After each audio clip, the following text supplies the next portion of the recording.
Welcome to the Chew on This podcast. Join your host, Dr. Katie Chew, and her guests as they chew on what matters, one story at a time. Well, welcome back to our inaugural month of Chew on This, where together we are chewing on what really matters, one story at a time. So today I have my beautiful, fabulous friend, Tiana Sanchez.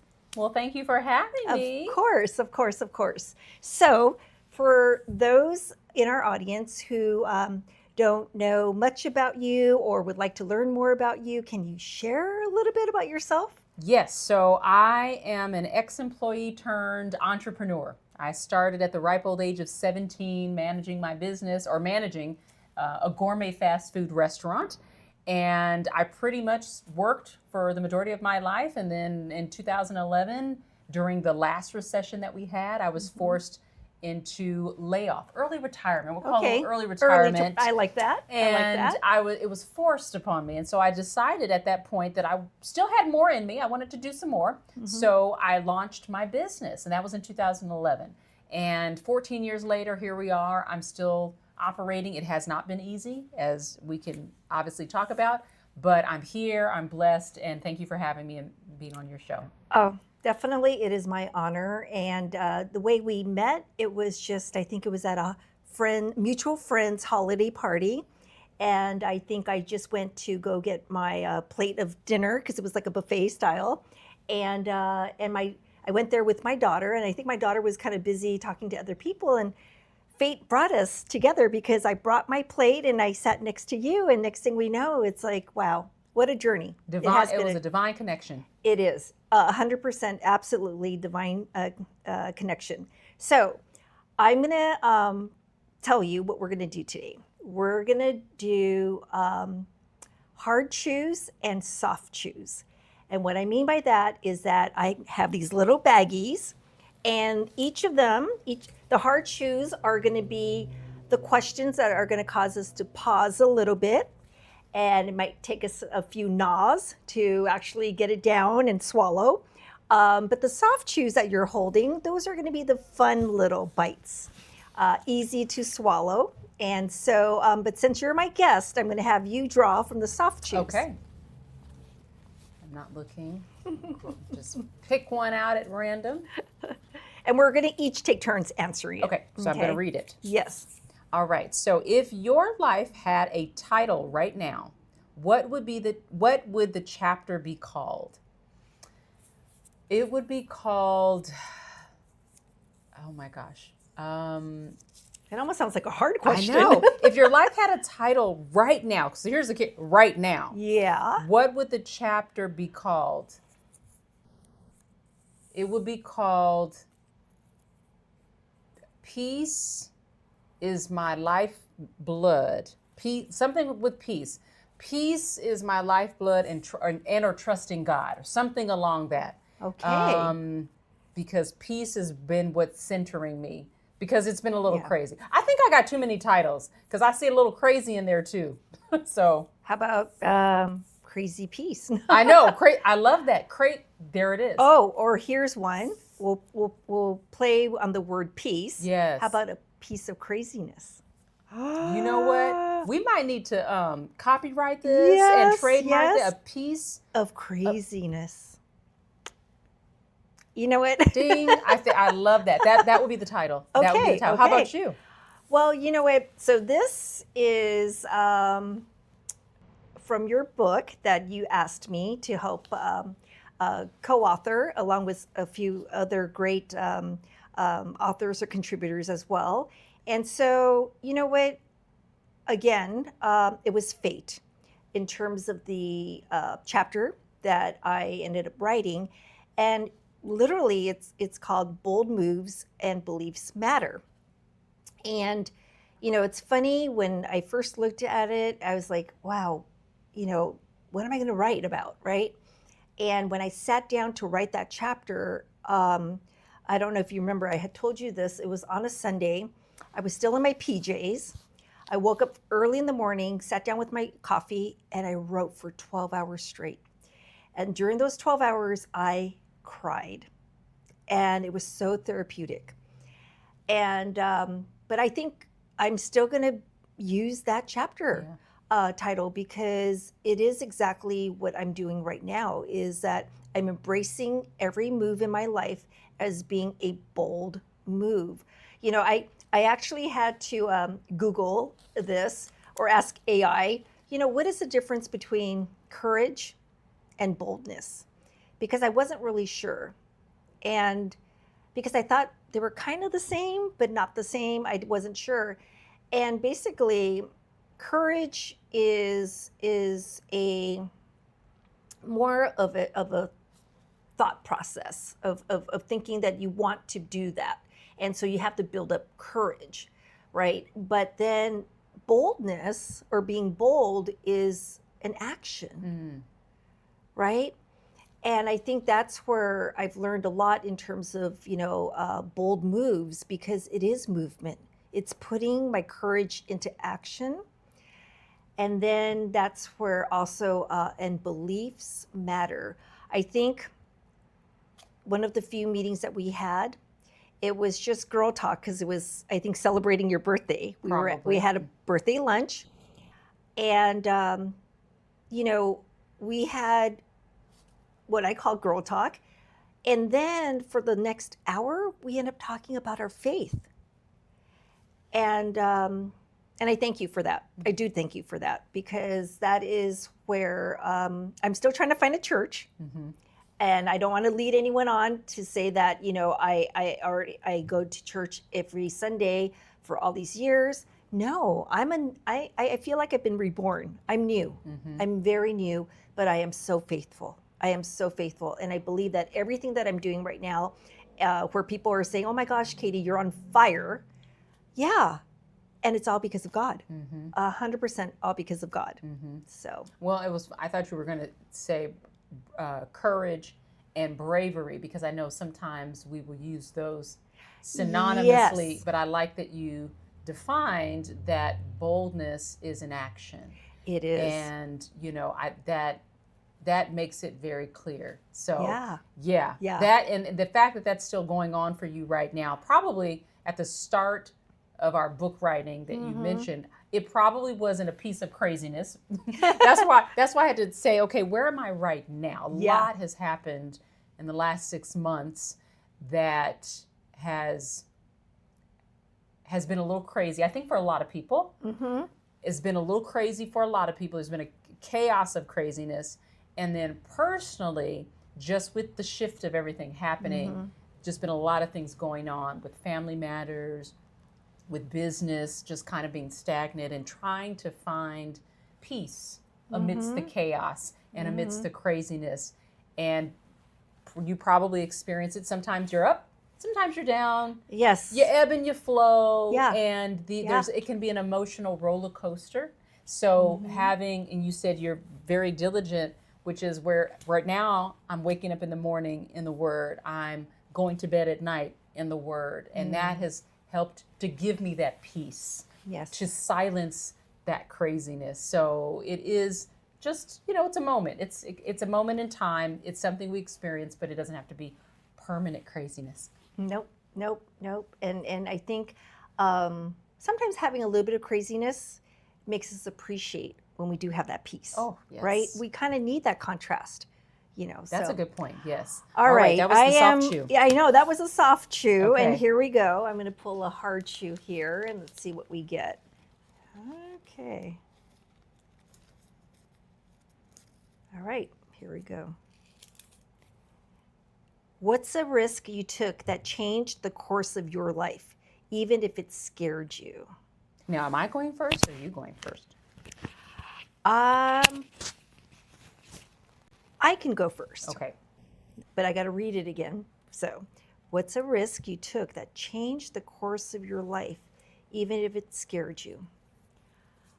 I think speaking. When I got invited by a large,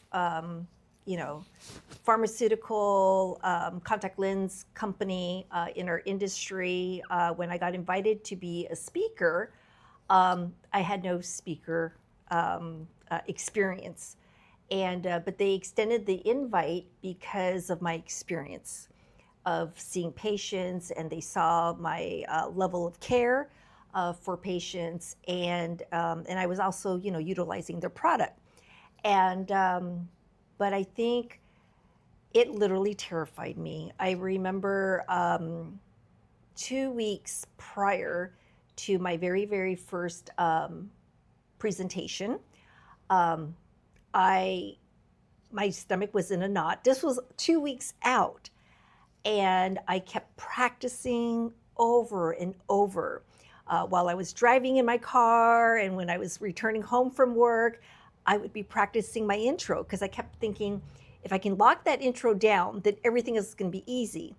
And I felt so caught up with every word needing to be in its place. And so I think you saw maybe my LinkedIn post. I hit 100th presentation just last week in Georgia. Shout out to Peachtree City. And I don't have that fear anymore. And it just feels very, very natural because I feel comfortable in my own skin. And not every word needs to be in its exact place. And I think what I've learned from this whole speaking process is that the most impact that you can have as a speaker is being genuine. And your genuineness comes across its best when maybe there is some flaw in your intro, right? Because you're human. And it actually ends up being kind of endearing for the audience. So yeah, but it was terrifying for me to do that very first one. I remember when the guests were arriving for the event, I would keep sneaking myself out into the restroom, and I would just be inside the stall and just taking deep breaths and just trying to like recenter myself. But thank goodness I don't have that fear anymore. Speaking is probably up there with one of the top fears, like fear of spiders and fear of flying. Yes. So I completely agree. I'm actually launching a speaking program right now, not for speakers necessarily, but for regular individuals that just want to gain that confidence in presenting. And so we talk about technique and pitch and pace and tone and things like that. So I do feel that what you said, authenticity, I look at that as also relatability.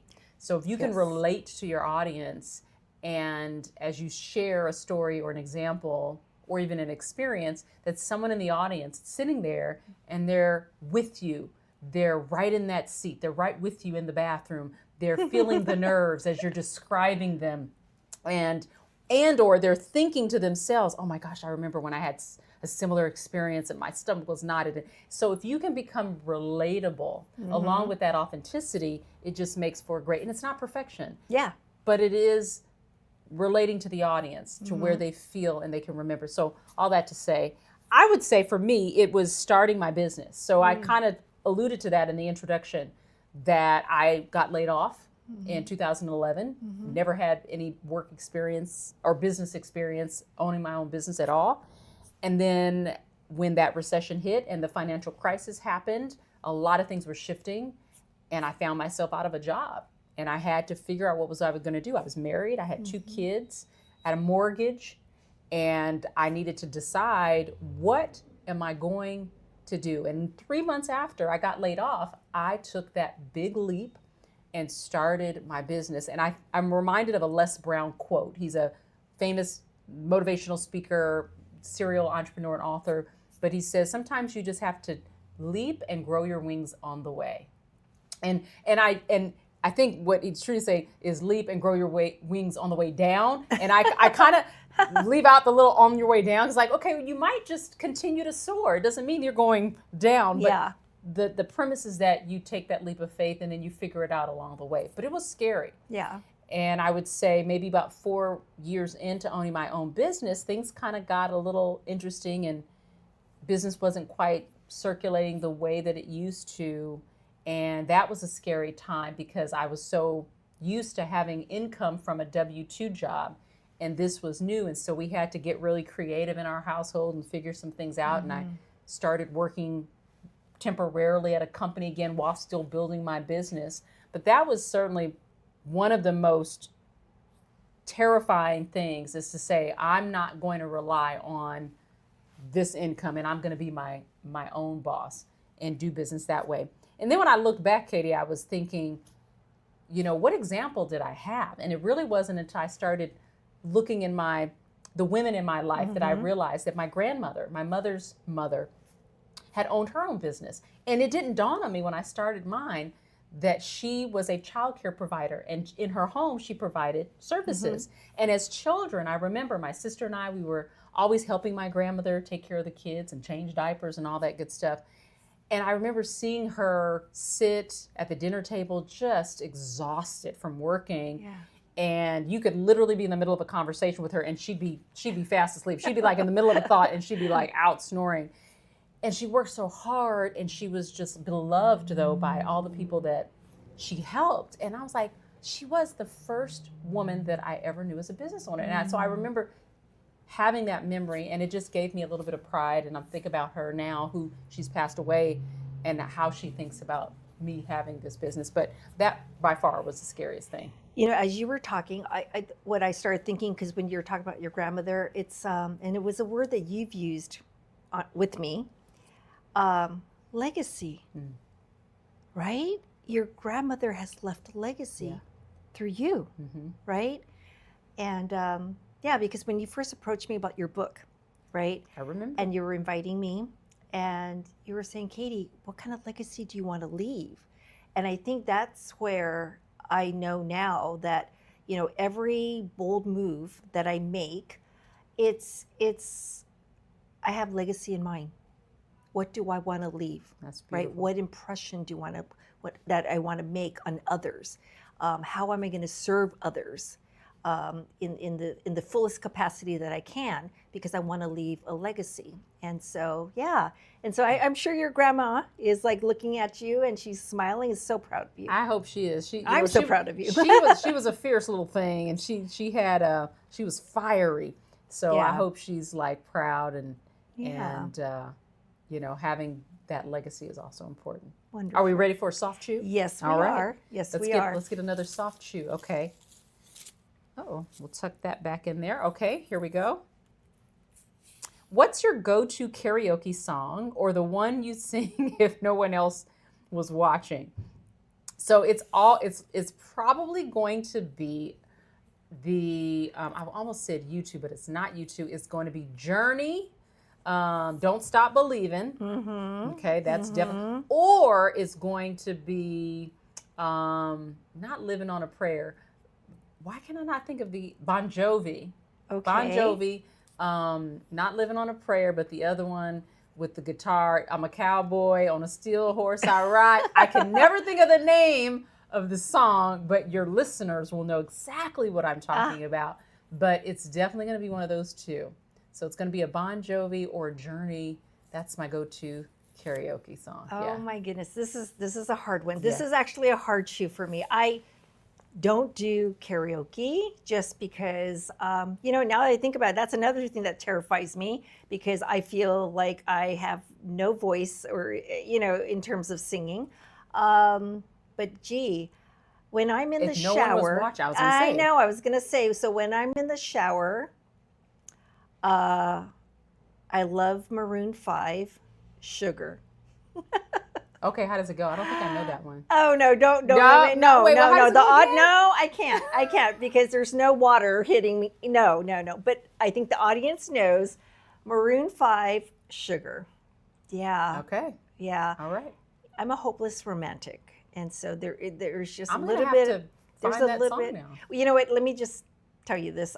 So I've gone through many surgeries. Just FYI.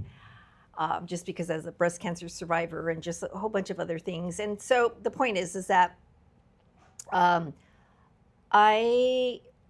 before surgery, the surgeon had come to me and was just, making the marks and all that on me. And then I asked him, I said, hey, do you listen to music while you operate?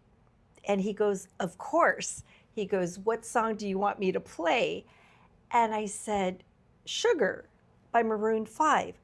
And sure enough, I'm being wheeled into the surgical room. anesthesiologist is right next to me, and he's ready to put, the mask on me, and all of a sudden, I hear Sugar being played, and I was just like, oh, and then I went to sleep. That bring you a bit of calm and Yes, peace. That's great that they did that. Yeah, How they did. considerate and empathetic. Yes. Yeah. That was great. So thank you, Dr. Lowe. All right. So, Hard chew. hard chew. Here we go. I think we have two. Oh, I'll pick the bigger one. Okay. If someone could only learn one lesson from your story, what do you hope it would be? Okay, I'm going to pass it to you. Okay. Someone can learn one lesson from my story. Yeah. What do you hope it would be? I would hope that it would be the lesson would be, it sounds cliche to say, don't give up. Mm-hmm. But I do think that's a big part of it is that, and I think I'll say this because failure has been kind of the theme that I've talked about. So part of my story is about navigating failure. And I would say the lesson is failure is going to happen. Mm-hmm. But if you see it as an experience and not as something permanent, then you'll realize you have everything that you need to navigate through it. When we often fail at something, we think of it as a permanent place. It's a stigma. It's still very much a taboo term. So what I've hoped to put out in the ecosystem, in the atmosphere, is that failure is something that is going to happen, but it's an experience. An experience comes and goes. It ebbs and flows. It's not permanent. If we could just shift our language just a little bit and stop saying, I have failed, and just add in, I have experienced a failure. That is so true. Or I am experiencing a failure. Just when you shift that, you are rewiring something in your mind. Mm-hmm. I take it so far, Katie, I will even say, as opposed to saying, I have a headache, I'm experiencing a headache. It's so funny because I was on the phone with my mom yesterday, and I was experiencing a headache. And she even said that back. She's like, I know you weren't feeling where you were. And then she almost said, she's like, you were experiencing a headache. And it's I've trained people around me. They know. Well, I'm being trained right now. So yeah, I do not use that word when it comes to like the failure or things that I don't want to have, because have is possession. That's I can true. look at you and I can say, true. okay, you have brown eyes. You have a nose. You have ears. It is a permanency. It is something that you take possession of. And most of us want those things. Mm-hmm. I don't know about you, but I don't want to have failure. I don't want that to be mine. Correct. So I can experience it. So that is the lesson that I want people to walk away with. Okay. That's a good one. Yeah. I'm just trying to think, well, gosh, I'm thinking mine is kind of similar to yours, but it has to do with mindset, right? And, again, it's like a cliche, but, they're called cliches for a reason, right? So mine would be that there's always a silver lining, right, in everything. And so I'll give you one example. I think it was last year. I live in a condominium, and so my neighbors upstairs, I think they were trying to do their own plumbing or whatever with the washing machine. And so it ended up flooding up in their unit, which then affected my unit. Oh, wow. And this was around the holidays. So, of course, he came down and he was really apologetic. And you can tell by his face, he felt so bad. And I looked at him and I said, you're fine. You're fine. I go, water is better than fire. That's what I said. It just came out of my mouth. Yeah. But I said, you're okay. Water is better than fire. And I'm going to look at it this way. And I told him this. I said, I think because this was in December, I said, January is coming around. And I go, I'm going to look at it this way, that your water is helping me cleanse my life in many ways and prepare it for the upcoming new year. And I said, so this is all good. Do not worry. What was his response? I'm just curious. Oh no, he was shocked. He was shocked. Yeah. Yeah, I was not upset at all. I literally, so what I'm trying to say is that this is a mindset. It's practicing. It did not, I'm not saying that this has always been me, but I've gotten better and better and better. And it just now, it's natural. Yep. Right? But I'm still a work in progress because, there are days where You had peace in the craziness. yes, so true. So true. And so, so I always tell, when I have patients that maybe are sharing a little bit more in the exam room, I always try to have them understand that it's a mindset and that if we can look at the silver lining in whatever they're experiencing, because it's not permanent. See, I'm learning from you, right? That it's going to make them feel a lot more better and be able to handle it better and move forward. That's one of the things about failure, right? A lot of times people will face failure and end up being stuck, Yes. right? Because they're letting that failure define them. And the way I see it is, which I taught my daughters, you always use every failure, I'm going to put in air quotes, to use it to move forward, right? Because you can learn from that and they'll propel you to move forward. Don't ever get stuck. So, Well, and setting an example by you saying that to him, I guarantee that impacted him. And either he will have shared it with someone or he will remember that for a very, very long time, especially because nobody typically would respond that way. And so you've made an impact. And now he can begin to model that because people don't always, one of the biggest questions that I've gotten asked is, how do you recover from failure? Like, how do you change your mindset? Like saying it, oh, that sounds nice, but how do you actually put it into practice?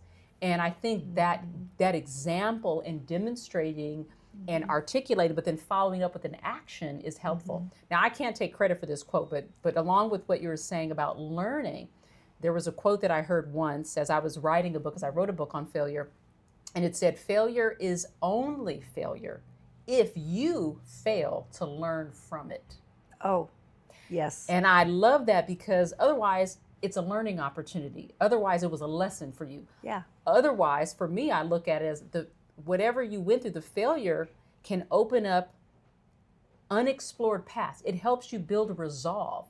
And it helps you to explore things that you may not have ever explored or found out if you didn't go through that failure experience to begin with. Yeah, I agree. So there's so much there. And I love that you said, the mindset. I call divine delays. So I look at things like you said, silver lining. Yeah. I call things divine delays. Yeah. And I get this all the time when I'm driving on the freeway and I get caught up in a thought and I miss my off ramp or something. I'm like, and you want to get upset. I'm like, okay, divine delay. Lord, you didn't need me to take that exit. Yeah. I needed to go an extra path because maybe you're saving me from an accident. You're saving me from something, a flat tire.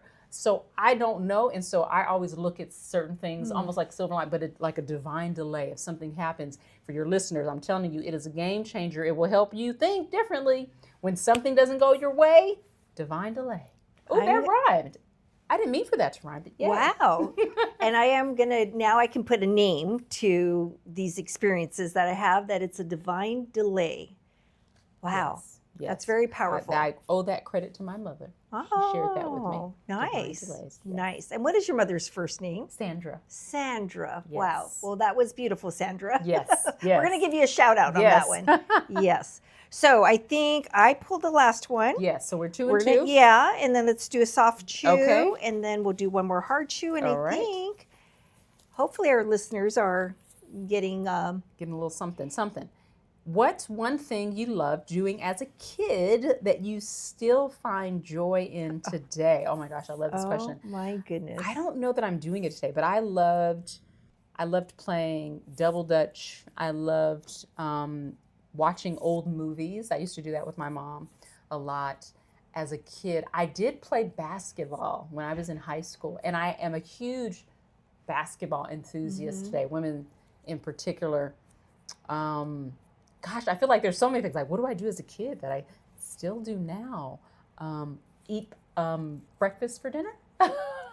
Like, I don't mind a little breakfast for dinner every once in a while, Yeah. And, something you did as a kid. There's so many things. I love this question. What about you? Well, it was because you were talking about eating breakfast for dinner. Yeah. And I was just like, yes. Um, yeah. Like as a kid, nothing ever beat that feeling of being at grandma's house, and she had a pool, and just eating Lay's potato chips with Coca-Cola, like a tall ice glass of Coke. And she would always bring it out to the pool, and so as we get out of the pool, and I don't know, that memory of it, and so I still love my Lay's potato chips. And so, yeah, it still brings very fond memories. Yeah.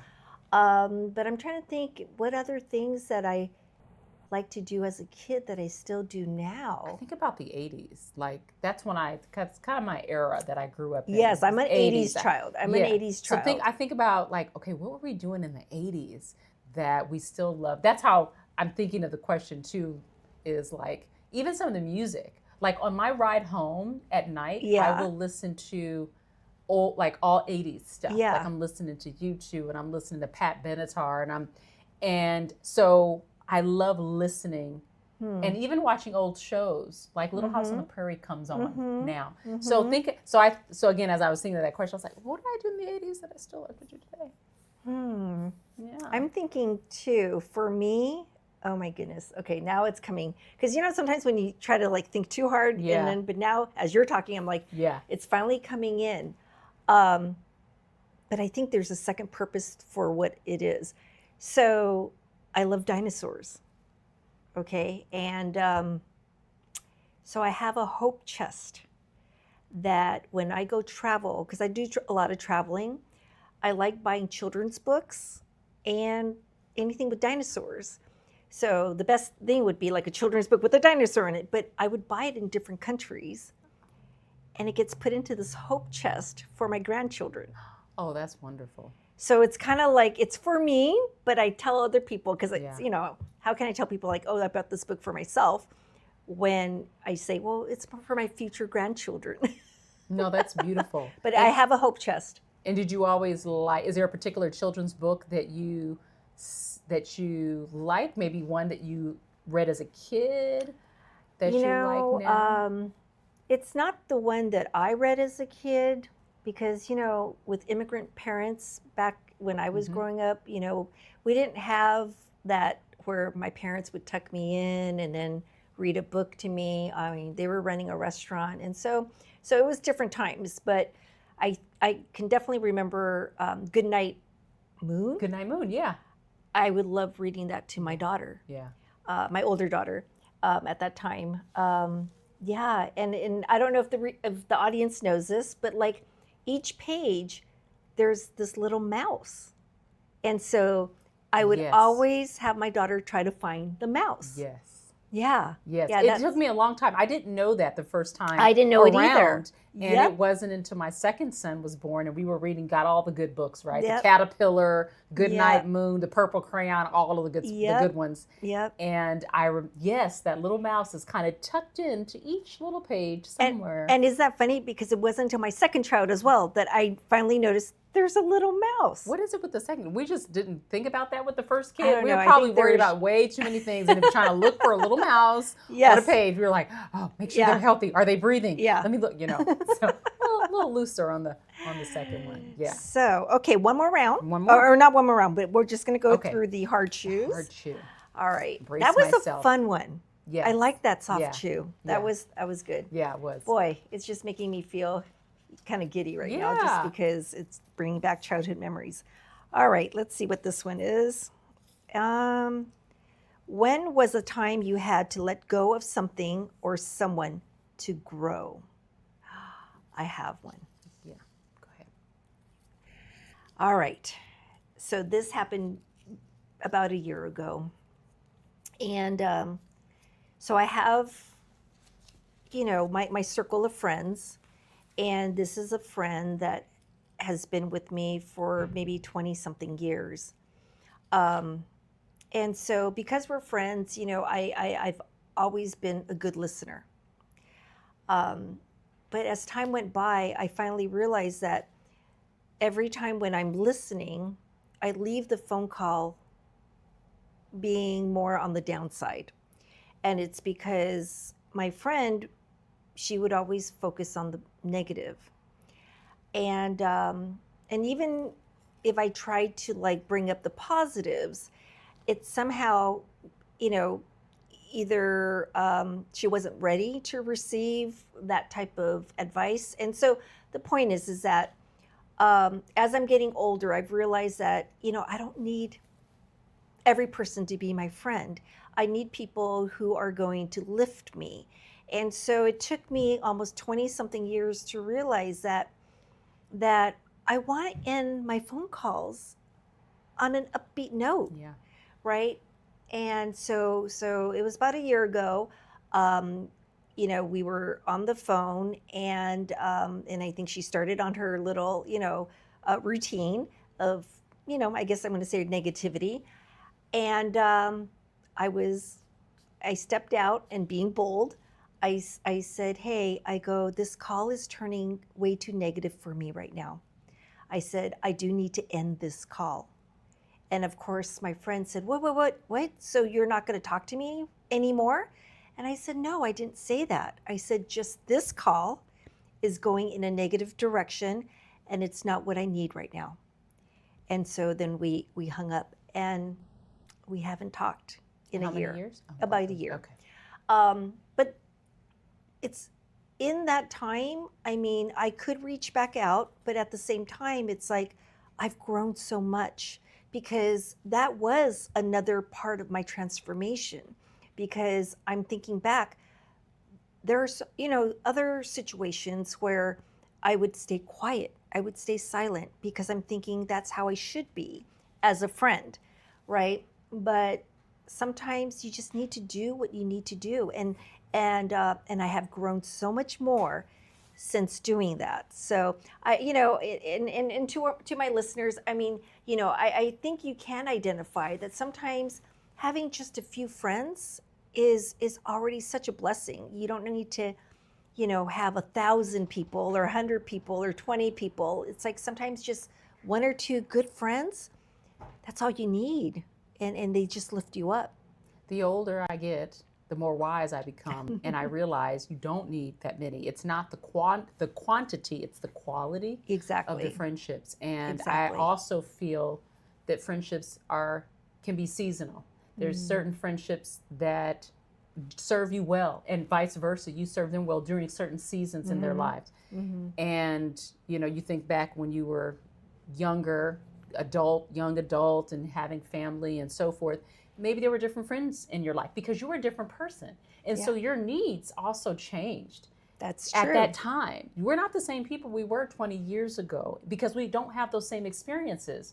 We've grown. We have different experiences. We get wiser, and I think that's such a fair statement. And two, for me, is the similar relationship. Wasn't necessarily a close friend, but it was someone that I respected that said something to me, and I had to walk away from that. Before I get into that story, before I forget, let me just make this little detour and say this to your audience.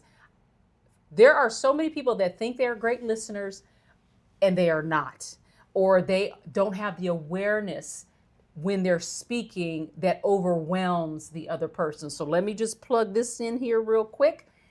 We need to have better awareness when we're in those conversations to know if we are dumping too much on the other person, and or having the boldness to be able to communicate and say, I need to stop you right there. This conversation is going in a direction, and I don't want to continue. It's not what I need in this moment. And be able to communicate that and step away. So with that said, the person who I spoke with was someone that I respect in the banking industry. He was the first millionaire I had ever met. I worked in banking. I was his personal banker, and we spent a lot of time together. So as a banker, you would often go out to lunch with your clients. You want to make them feel appreciated and valued. And so we do this periodically, got to know him, some of his family members, and just really grew close. And I learned a lot about his business, how he was an immigrant, came here, his family, and he built this huge real estate business. And while I was his banker, I actually helped produce one of the largest home equity lines of credit that the bank had ever seen. It was Wow. $1 million home equity line of credit. No one else in the bank had ever done that, and I did that with this client. So we had a really good relationship and friendship. When I started to see the signs on the wall and knew that I was shifting, we kept in contact for all these years, even when I left banking, left involuntarily, but I reached out to him because I wanted to know what it was like to own a business. I wanted to pull some of those nuggets from his brain and that wisdom. And so he graciously sat me down like this, came to his office and talked to me about what it meant to be a business owner. And I will never forget, I said, what's the one thing, the greatest advice you ever received? And he said, know when to suit up, show up, and shut up. And it was those three things that have stuck with me for 14 years. Wait, repeat it again. Yes. So the best advice he had ever been given was know when to suit up. Okay. Know when to show up, and know when to shut up. So suit up, show up, and shut up. Okay. So I was like writing it down in my little mind, and like just very like bright-eyed and just excited, like, oh my God, this is great, and taking notes. So I left his office, and then not sure how many months passed, but I had started my business after I got laid off. So I was no longer a banker, got laid off, and he was one of the first phone calls that I made. I wanted to tell him that, hey, guess what? I started my own business. Of course. And hey, you're a business owner. Like, he's going to be excited. He's going to be like thrilled. He's going to be like, congratulations, welcome aboard. Okay. And so I remember driving on the 10 freeway. This is a California freeway, going westbound. And this is calling him on my phone, telling him the news, and it was like silent after I shared that with him. And I said, hey, I just want to let you know I started my own business. I'm now doing coaching, and I'm doing this and consulting. And it was just silent. And then he chimed in and he said, well, I want to tell you something. Okay. I just want you to know that you're going to fail. The first time I dare share the news of excitement to someone, the words out of their mouth was, you're going to fail. And I was thinking to myself, did I hear him correctly? And I'm like, did he say what I think he just said? He was a pretty straightforward guy. And I'm like, no, I'm pretty sure I heard him correctly. And so then it became silent again from my point, but then he just kept talking. He kept telling me why it was going to be hard, why it was going to be difficult, why I was going to fail. And I'm sitting there, and remember, I'm driving on the freeway, and I'm listening. And then by the time he finished, so that he could get a breath and I could chime in, I had the boldness to say, that's your truth, that's not mine. Interesting. And I remember we ended our call, and I haven't spoken to him since. That was 14 years ago. So 2 things from this. Yeah.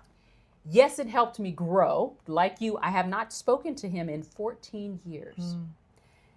That's for number 1. The second thing is it grew because what came from that experience, I want to say the book, The Upside of Failure, was birthed from these experiences, but he was one of the first people to tell me that I was going to fail. And guess what? I grew that into a book, grew it into, it's a LinkedIn learning course now, grew it into one of my most popular talks in 2016, 17, and 18. So it has grown from that you're going to fail response to something that I could not have even fathomed. So definitely was a blessing in disguise. It's I'm just going to piggyback off of a little bit of what you said, is because everything that I'm doing right now in this 2025, I've had a few people, I'm not going to mention who they are, but they'll be like, I'm sharing what my goals are, what my dreams are, what I'm going to be, what my next step is going to be. And they'll say something like, but you're not famous. That's an interesting response. Meaning that at first I wanted to write a biography. And so when my girlfriends said, but you're not famous, which I can understand what she meant, because if people don't know who you are, you're not a celebrity, you're not famous, then what's going to gravitate them to buy your biography, right? So, so that's what I'm saying is like, I've come across where, and of course, when you have a daughter that also says, Mom, why are you doing a podcast? You're not famous.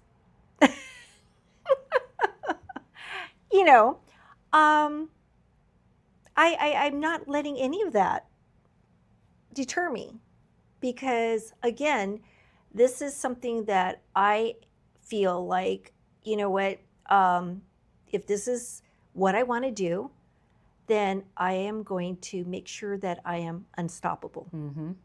Right? Mm-hmm. And so, yeah, I'm not famous. And most people that get started aren't famous. They didn't start out famous. They didn't enter the world famous. And is that the end goal? That's not your goal. That is not my end goal. Your goal is not necessarily to be famous. Your goal is to, I have a message, and I want to get that message out to reach as many people. I have a story that can inspire and motivate and encourage someone. 100%. I have a whole bunch in me. I'm not done yet. And that is your intention, and that's your point of what you're doing. And so I think we need to get away from that type of language, or, oh, are you trying to be this? Are you trying to be that? Or, oh, are you trying to be, how many followers do you have? Oh, you only got 27, you only got a couple hundred. Oh, that's not going to get you anywhere. That may not be your end goal. I remember when I first got on Instagram, I did not want to get on Instagram, but I got on it. I was encouraged, strongly encouraged. And I think we might have been encouraged at the same time. I'm telling you, I don't have that many followers. And honestly, that was never my intention. I'm not trying to be an influencer. That wasn't the goal. I do like a certain platform that I utilize a lot, and that's where I spend most of my time, and that's where I make impact. That's where I feel like I'm encouraging and motivating, because people are commenting and we're having discussion. Yeah. And I posted recently how I met a LinkedIn connection in real life. Yeah. Hadn't met her, and we've been connected for years, like over 10 years. Yeah. And just met for the first time. I think I saw that post. Yes. And I'm like, how beautiful is that? I don't have 100,000 followers on LinkedIn. I got a few, but the few that I have, again, it's quality, not quantity. Yeah. And my goal is to make an impact. My goal is to help people. My goal is to, through my story, my experiences, shine a bright light in this grim, chaotic, what do we call it, crazy world. So, yeah, and I like that you said you're not letting that stop you. No. And that is the example. What does unstoppable mean? When there are naysayers or people that don't understand what you're doing, when they don't understand, you do it anyway. Not that your daughter has bad intentions for you, but maybe she doesn't get it at your stage and what you've been through, what you've got going on. This is what you want to do. Oh, yeah. So, and you know what, I'm going to give you a shout out here, because for all those who are following me on LinkedIn, Tiana, you were the one that lit that little fire under me to get me to, put a profile up. And you post more than me now. Look at you. You know what? It's natural, because I feel like I have a story to tell. And this is where the beauty of, everyone's going to have to find their own platform, right? But LinkedIn has given me a platform to share my voice. And I thank you. I sincerely thank you for helping me with that. And I didn't even know what a banner was. Remember? Yes. And you do now? I do now. And you took the time from your busy schedule to help me, because I said, oh my goodness, I have somebody else who's tagging me in their post. And if I respond to that person's post, everyone's going to start looking at who's Katie Chu, right? So I said, can you help me so that I can have something in the next 2 hours, remember? Mm-hmm. And you helped me. So thank you. And you are doing phenomenal. I love your posts. Not only are you just posting, because some people, you could just post just to get yourself out there, but you're actually posting meaningful content.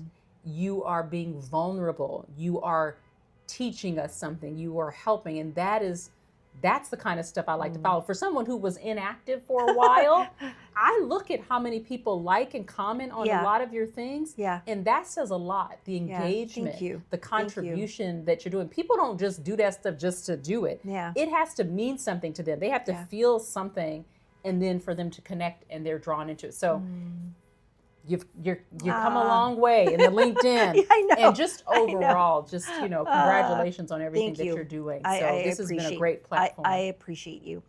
So I think we went through 3 rounds. I wasn't even counting. Yes, we did. So we had the hard chews and the soft chews. I want to thank you so much for being here and spending the afternoon with me. And to all my listeners, again, thank you for being here. This is my inaugural month of having Chew on This. And I want to end this with you guys living each day to the fullest by simply, seeing clearly, leading boldly, and also living purposefully. And if we can all do that, I mean, our world would be a much better place, right? And so we all have a part in doing that. And so until the next time, take care. All right, bye.